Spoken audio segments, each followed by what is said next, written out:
Okay, so my speech three is why you should become an organ donor. So let's get started. So I've always liked the idea of helping people even after death, um, even in death. When we're considered dead, what is to become of our physical being being um, other than becoming part of the ground we are buried in? Um, why not make the most of your physical body post mortem, or even not even after in death, but even before it's your time? Why would you not help someone in need of a transplant? So today I'll be explaining to you why you should become an organ donor. So you should become an organ donor because one, becoming an organ donor could save a person's life, and I think that is one of the most selfless things that you can do for another human being other than yourself. Um, Another reason is funeral costs. So funeral costs are super expensive, um, and funeral costs would um, diminish or be super low cost if you were um, an organ donor because post-op, when they've retrieved most of your organs, sorry, um, there is no need for large caskets of any type because you've given people another chance at life because you've given them so much of yourself to them, which I think is great. Um, Plus, um, you would contribute to saving rural areas from urbanization or the creation of more cemeteries. Cemeteries are um, a huge problem in a sense because we are tearing down um, environments and nature to um, build cemeteries, and I don't feel that is necessary. Um, but in that case, let's talk about what would be the purpose of becoming an organ donor. So, according to the American Transplant Foundation, over 114,000 people are in the U.S. transplant list currently, awaiting an organ. Um, Organs that can be donated after death are the heart, liver, kidneys, lungs, pancreas, and small intestines. Tissues would include corneas, skin, veins, heart valves, tendons, ligaments, and bones. Um, a healthy person can become a living donor too, by donating a kidney, which is one of the more heard of things. You could donate part of your liver, your lung, intestine, blood, or bone marrow. Bone marrow is actually super important for leukemia patients. They need bone marrow transplants constantly because it is their own cells that are um, harming them. So let's look at um, why it'd also be beneficial to become an organ donor. Funeral cost minimalization and positive environmental aspects come from this. So in the US, most people have funeral arrangements that consist of a burial or cremation. According to LHIC.com, the average funeral costs between $7,000 and $12,000 for a funeral home and casket arrangements. That's not including the marker, cemetery plot, or flower arrangements um, for these people. The average cost of cremation is 6 to 7 thousand. Uh, those are huge numbers, even for a simple cremation. and that's not including just like an urn for the cremated, which can also be expensive. I've personally seen on the cheaper side an urn that costs $300, and that's for the simplest of urns that you can get. Um, and that is still very pricey.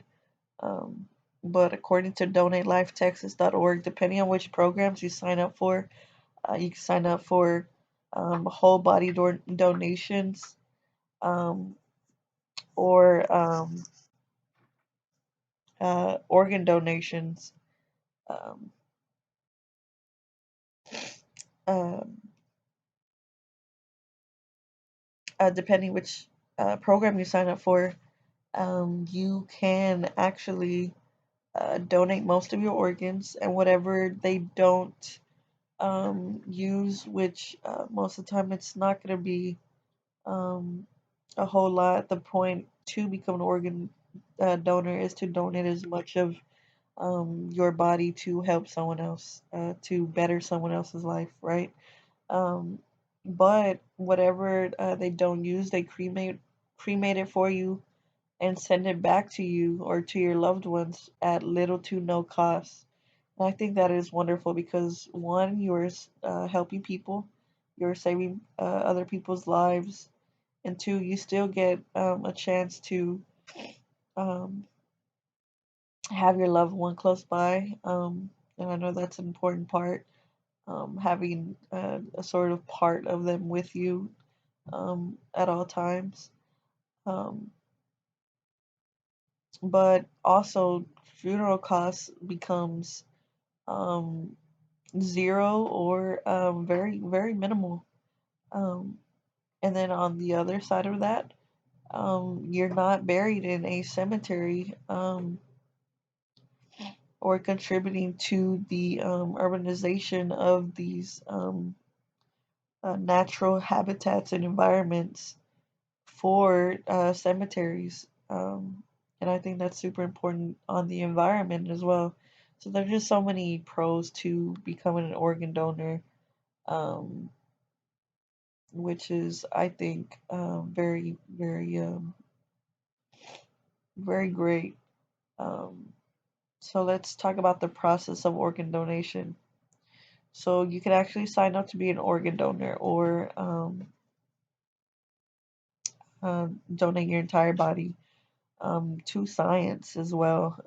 Like I said, donate to science would advance medical research for the uh,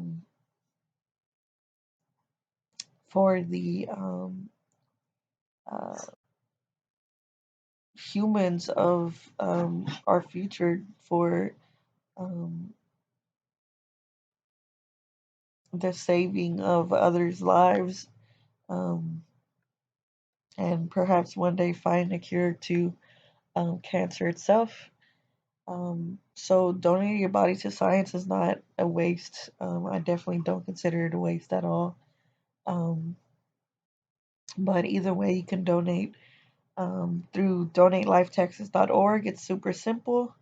You just sign up, and then you sign up for the programs that you want. You can even apply to just be a basic organ donor through the DMV when you get your driver's license, and that's really convenient as well. Um, So when you sign up, these programs allow for medical personnel to retrieve your body post mortem in the case of sudden illness or death, and allows them to recover your organs for the purpose of saving someone else's life, and which is fantastic.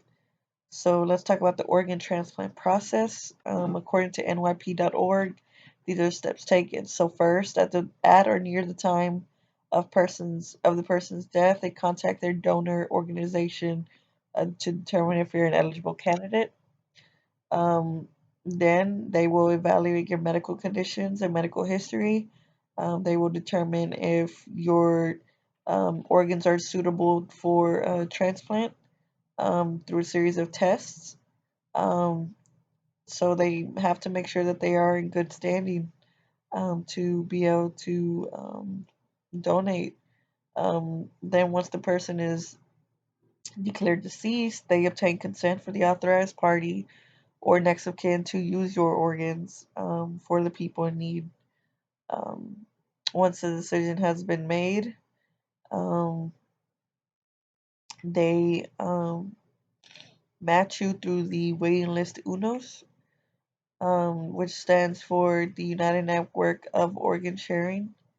Um, and donors' information is put into the system, and they are matched with people who are waiting for a transplant. If you look at their website, they describe this computerized waiting list.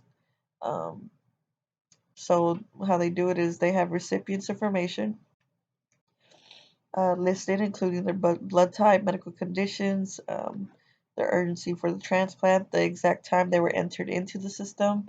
Um, they even have people who unfortunately passed um, in the long wait to an organ transplant that never occurred, which is quite unfortunate, which is why people need to sign up to become an organ donor. Um, and then people who suddenly disqualify due to a change in condition. So all of that is in that system, which is super easy um, to keep track of everyone who needs a transplant. The transplant surgeon always has the last say on whether they are um, good matches. So that comes down to them. And then the organ recovery procedure in the OR consists of the organ recovery team, which is surgeons, medical personnel, nurses, technicians. They